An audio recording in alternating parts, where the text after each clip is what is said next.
Amazing. I have a fabulous article. I'll be glad to send it to you. If you're interested, email me. That people, you know, the original thing is how many senses do we have? Well, 5. Actually, there are 19 senses.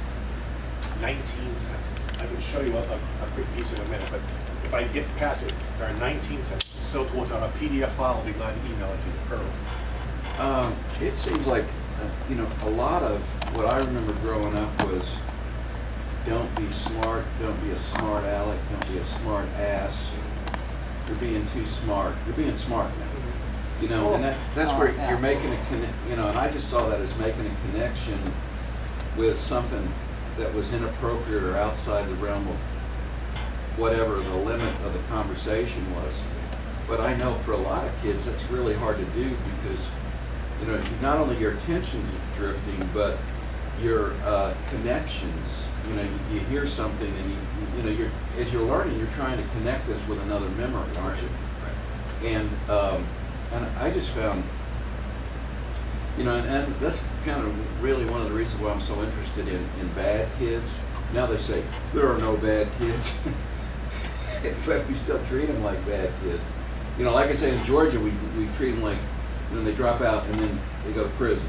You know, because we have 50% dropout rate and a very high rate of prisonization. But it's a direct result of making connections by being smart.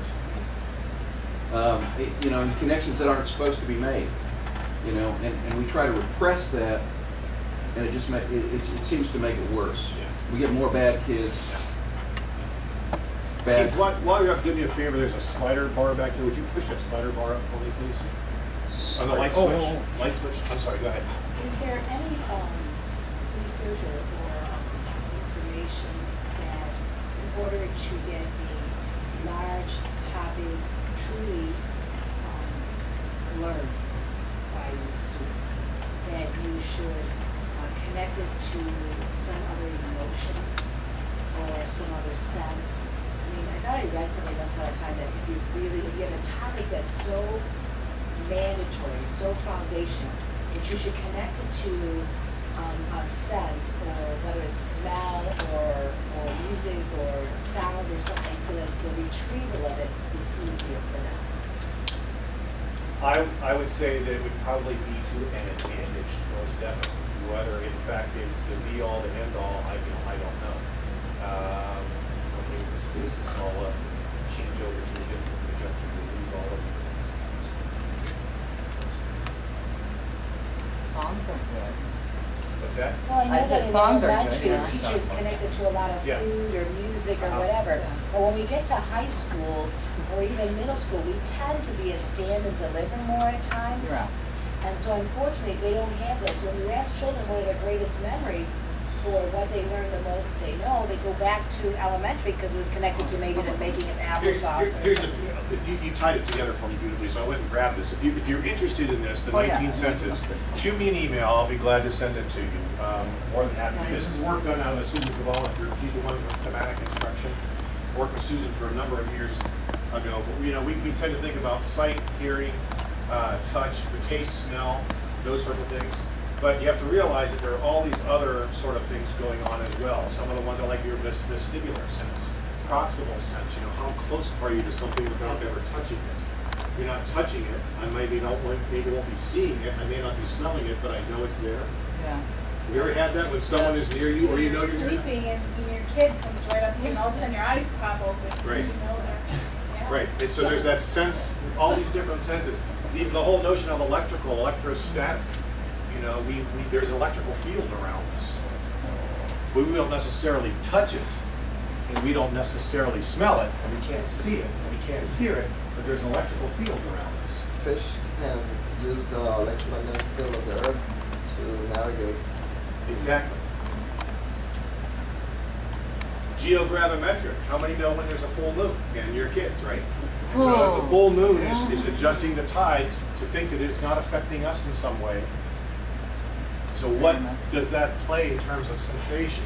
Barometric's another one. I was recently, I'm starting to get, believe it or not, I hate to say this, arthritis in my hands. And I'm starting to realize when people say, yeah, I know when the weather's changing. And I know when the weather's changing, my thumbs just start to ache amazingly because of the pressure points that are going. But I can't smell that, and I can't see it, and I can't taste it.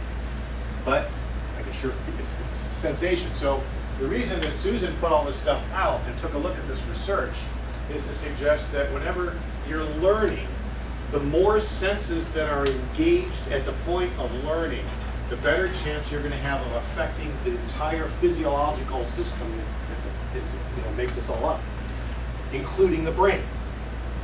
Okay, and then how that is followed up and what's done afterward, and maybe to get to your question about using a different emotion, maybe it's the initial experience, and then you challenge that experience. Well, that was a really great idea. Then you enter a counterpoint.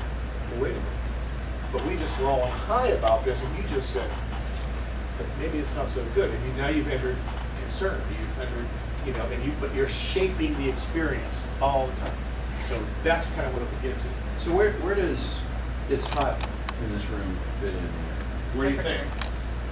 Well, it's Infrared? clearly temperature. Oh, okay. Molecular And there's motion. infrared there too. And this morning, certainly, we had quite a bit of electrical with storms coming through. Not alone from just waking us up and hearing them, but there was a lot of electricity literally in the air. So, Recently, I guess. I missed that, eh? Was there like, seriously? Yeah, there was. oh yeah. Oh man, I missed that one completely. I Maybe don't it know. wasn't in Chancellor. Yeah. I don't live in Chancellor.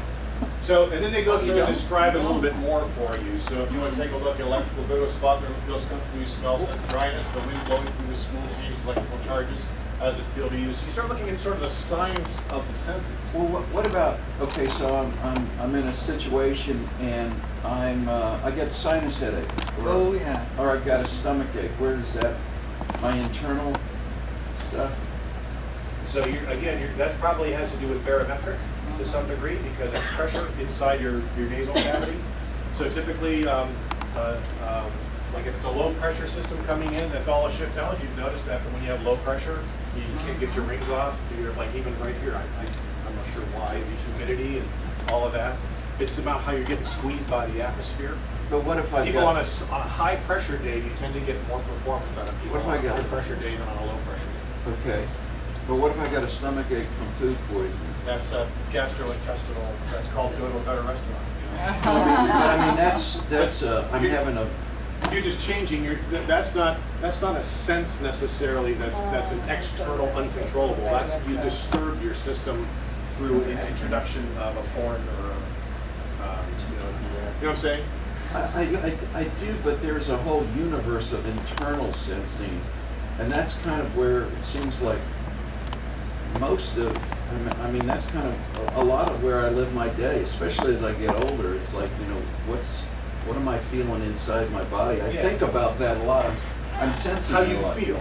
So that's not your nutrition and your exercise and all those sorts of things. That's your come on folks, help me out. That's the metabolic, your overall metabolic system. But these 19 senses are all external to my body. Yeah. Okay. Okay, so if you want that, let me know. I'll be glad to send it to you. It becomes a very interesting awareness point and a discussion point as to, well, there's a lot at play here that I have no control over. It's really kind of interesting. I just want to pick up just briefly a couple things from yesterday. This is just the last slide I used, but let me get past it here. This is really critical to, again, enterprise, and this ties to the leadership piece. This is sort of a bridging piece for us. In our book that we did on the 12 principles here, we talked about a work by a guy named Elkanon Goldberg. He's talking about the executive brain, again, about the executive functions. And he distinguishes between what he called actor-centered adaptive decision-making, leadership's about decision-making to a great degree, and veridical decision-making. And see if this makes sense to you, I think it will. Adaptive decision-making capitalizes on the learner's need to know and results in answers of meaning to the individual. In other words, the individual is pursuing answers to questions about something that's important to them.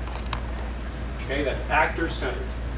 It's adaptive because they, as they learn more, have to be ready to ask different kinds of questions as information comes their way. Veridical decision-making relies on what is known and or was discovered by others. The former sparks thinking and the second search for, and the search for